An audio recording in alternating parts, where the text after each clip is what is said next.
All righty, welcome back. You're watching this Wednesday edition of Stop the Steal TV. Yes, Liquid Lunch usually appears at this time, but not today. Today, and until we have this whole election mess wrapped up, we're focused on one thing, bringing you all the information you need to know about the new supposed president-elect and all of the irregularities still going on around our country, where 2 weeks later, after an election in the greatest country on earth, we still do not have any definitive answers as to who is actually the president and who won the election.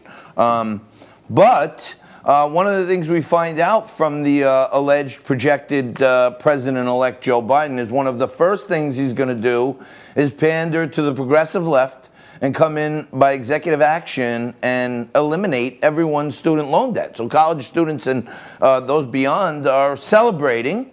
And to break that down for us, Xen Sams joins me right now, as she does every Wednesday. She's an actress, model, movie producer, mentor, philanthropist, everything. But Xen, it doesn't strike me right to think, okay, maybe the election didn't go the way I wanted, but now the guy's going to walk in the White House, and the first thing he's going to do is reward a whole bunch of people who took the risk of taking student loans and knew what they were doing, and now he's just going to extinguish all of that. Yeah.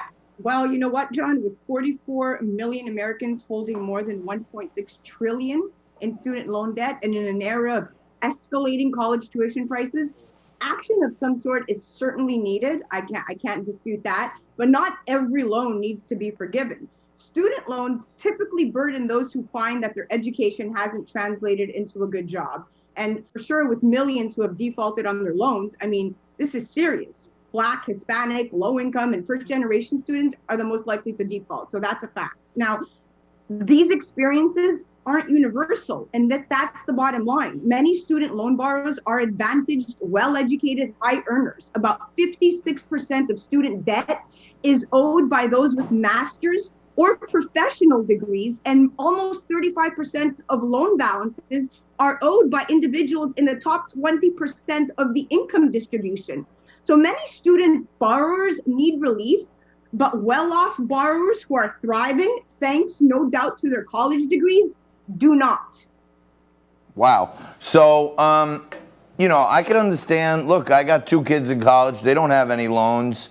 How is that equal treatment for everyone? Because there are plenty of people out there who would love, you know, $100,000 forgiveness from the government, couple $100,000 forgiveness from the government. How does this square up as, you know, equal representation when they're going to come in and forgive people's loans who took them knowingly and willingly, and regular idiots like us who are paying for our kids' college, we don't get any break?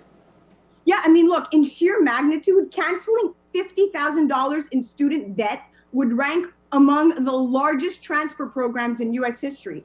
At a cost slightly above $1 trillion, it would equal the total amount spent on cash welfare since 1980. And its largest effect would be to improve the finances of college-educated workers who have already tended to be winners in an economy marked by rising inequality. So this whole thing is bogus. Biden should consider a more targeted approach, in my opinion, based on the income and economic circumstances of individual borrowers. But implementing this wide-scale forgiveness without addressing college affordability would basically plunge the loan program into uncertainty. And this system, John, cannot survive long when students and their parents are offered loans that no one expects to pay back.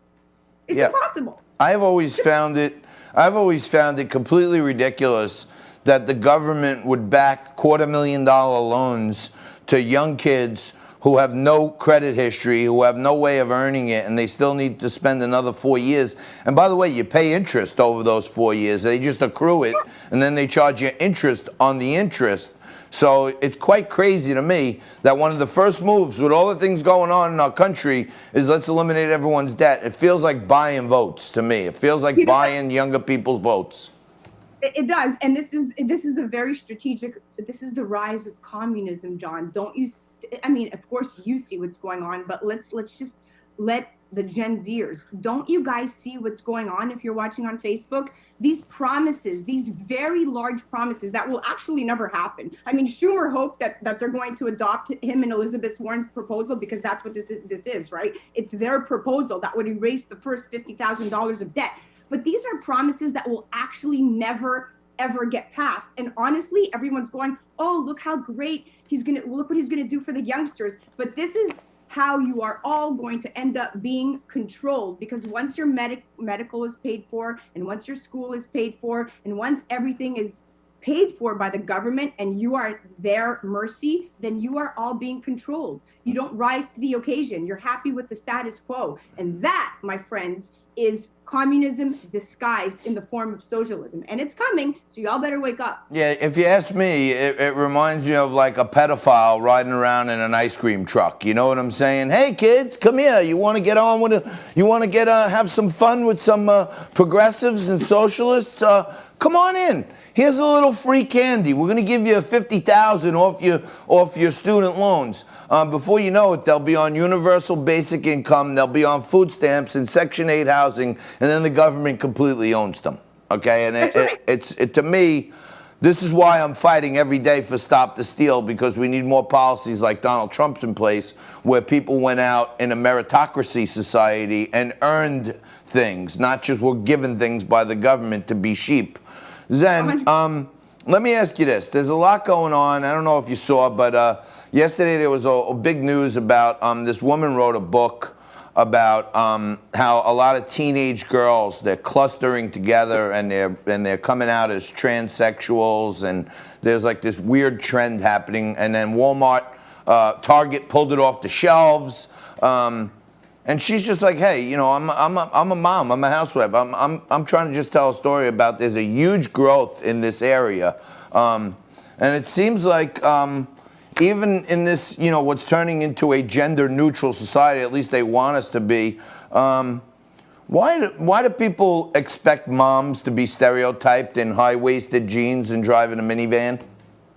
You're right, exactly. Why women are expected to deny their sexuality in motherhood. So if television commercials are to be believed, the mothers are responsible for doing the laundry, preparing after-school snacks, deodorizing bedrooms, and putting, you know, their hair up in a bun and sensible pants, right? Never is a mother depicted as a sexual object. The subtext is a mom is always a Madonna and never a Magdalene. And right now, if the state of motherhood denies us our sexuality, I'm pretty sure that being sexy made us mothers to begin with. That's number one. Now, where does the idea that equates motherhood with asexuality stem from? Where does that idea come from, John? Well, tell me. I did some research. We did some research. And some research looked at how sex changes for women during pregnancy and postpartum.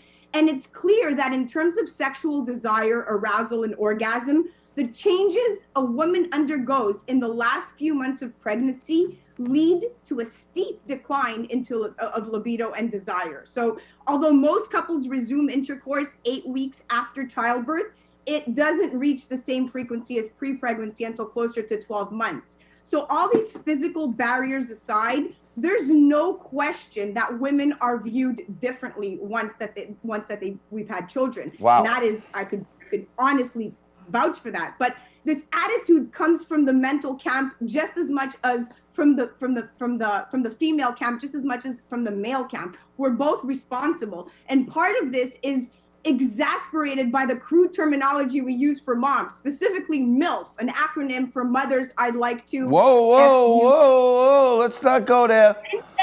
I didn't say it. We're using frack. Why do we have to identify a woman as a mom that you would like to have sex with? That's the question. Well, I think it's almost, all right, I get that, but, you know, are we getting a little too PC? If people can't use an acronym, that's, you know, it's a little bit out of the Urban Dictionary, but, you know, I think it's almost a term of endearment if someone says that's a MILF, she's a MILF.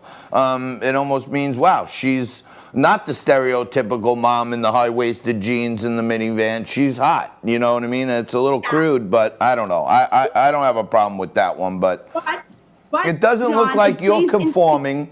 It doesn't look like you're conforming to Karen's rules, because you look quite well dressed and quite well groomed and quite beautiful, might I add.